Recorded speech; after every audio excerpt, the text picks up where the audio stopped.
নমস্কার বন্ধুরা, শুভ অষ্টমীর শুভেচ্ছা। দেখো আজ নিরামিষ রান্না বাড়া। যাই হোক তোমাদের দেখাচ্ছি কি কি রান্না করেছি। এ দেখো ভাত, আর এটা একটু ভারী ভারী করে কাঁচা মুগের ডাল করেছি পাঁচফোড়ন সোমবার দিয়ে, আর বেগুন ভেজেছি, শসা, আর এটা একটা পাঁচমিশালি সবজি, আলু, বেগুন, বরবটি, গাঁঠি, মূলো, কুমড়ো সব কিছু দিয়ে। আর দেখো একটু করেছি পনির। আজ এই পর্যন্তই। বাজার তো যেতেই চাইছিল না, বললো কোনো বাজারে যেতে বলবে না আমার। স্বাভাবিক মন মেজাজ খুবই খারাপ সবার।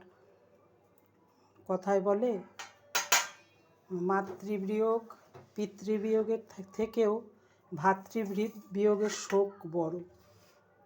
সত্যি তাই। এত বাড়ি ভর্তি লোক ছিল, পরিবারের চারটে লোক কেমন চলে গেল।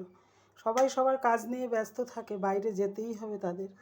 কিন্তু আমি একা একা গৃহবন্দী থেকে আমি খুব বুঝতে পারলাম পুজোটা যে একাকিত্বর কী জ্বালা।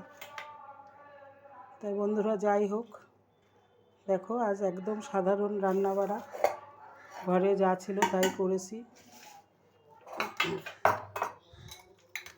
মাইক বাজছে, অঞ্জলি বোধহয় শুরুও হয়ে গেছে কয়েকটা প্যান্ডেলে, মাইকে শুনতে পাচ্ছি।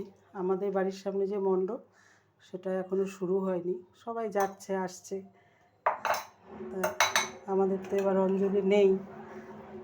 তাই যাই হোক, এই সাধারণ রান্না বাড়া তোমাদের সাথে একটু শেয়ার করলাম। ডাল দেব, ডালটা বেশি ভারী হয়ে গেল। যাই হোক, তোমরা পুজো সবাই ভালো কাটাও, সুস্থ কাটাও।